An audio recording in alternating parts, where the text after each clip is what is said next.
Hello, YouTube friends. Ben Ochart here. Thank you so much for tuning in. And I paid attention to you. And when I use the term, we always learn from each other, and always be learning. They're not just you know, slogans or catchphrases. They're actually true. We're always learning from each other, and I'm always learning. And some of you made some comments under the last two videos, and I listened, and they made sense to me, and so I took action on them.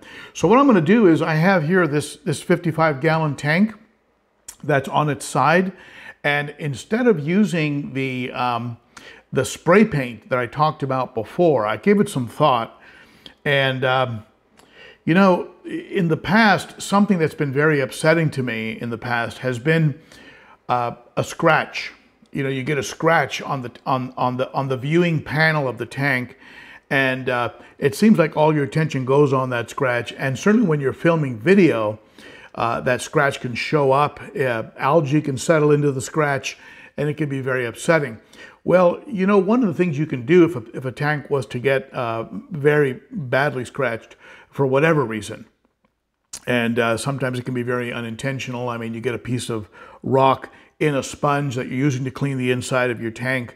A small grain of sand or something serves as an abrasive and ends up scoring, you know, marking the inside of your tank with a scratch.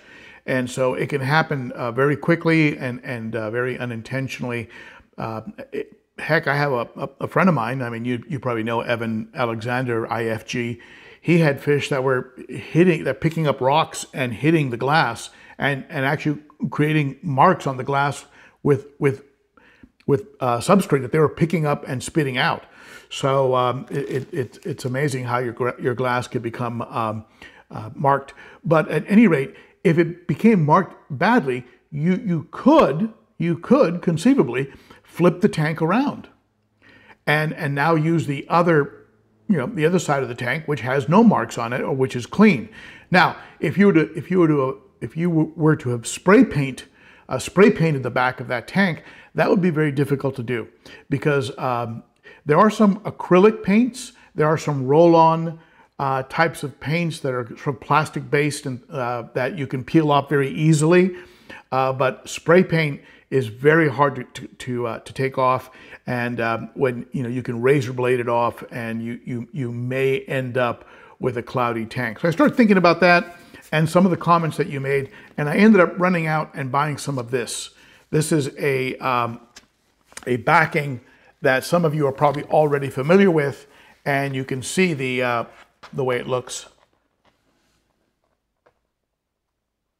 And this backing simply is cut to shape. You put a little water on the tank, and it actually sticks to the glass with moisture. And you simply cut it to shape and put it down. Very, very simple. And so I'm going to be going this route instead of the spray paint route. And I thank those of you who suggested that, and got me thinking about the advantages and disadvantages of the different types of ways you can black out a tank. I like a tank that has a black background. I think it makes the fish really pop out, really helps with the colors. The other advice that I received from you has to do with the wood shims. I was leveling my tanks by using wood shims.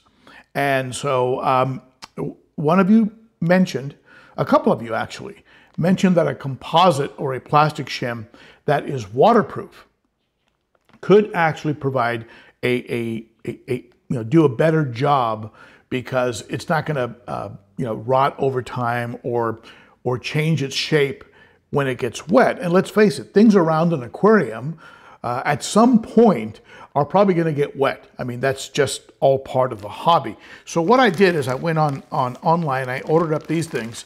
These are heavy duty shims from Easy Shim. Easy-Shim. You can see them here. I'll go ahead and put the links. I'll put the links in the below the video. And these shims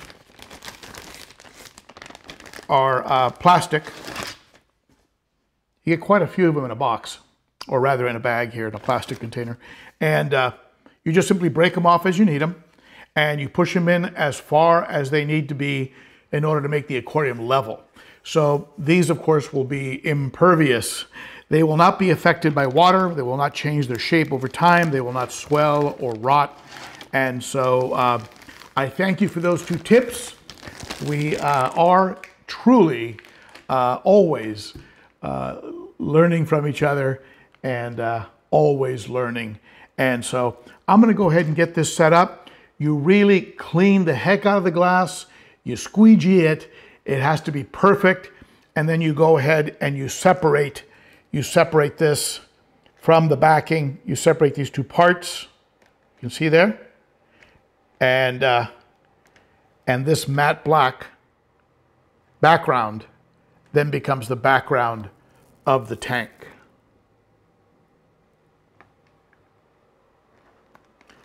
And using water and a squeegee, you get all the bubbles out of it, so it ends up absolutely perfect. Okay, so I'm going to go ahead and get on that, and probably next week I'll have it all done. You'll be able to see it, and maybe I'll even have the aquarium running with some substrate, some water, some filtration, and after using some of that Fritz Zyme 7, I'll maybe even put a couple fish in there just to see how they do with that Zyme product. Okay, so that's it for me. Thank you so much for tuning in. If you haven't already, be sure to hit that sub bell, that thumb up, and the sub and the bell, and so you get notifications as I continue to evolve in this process of this fish room. All right, thank you, my friend. See you soon. Happy holidays to you. Bye-bye.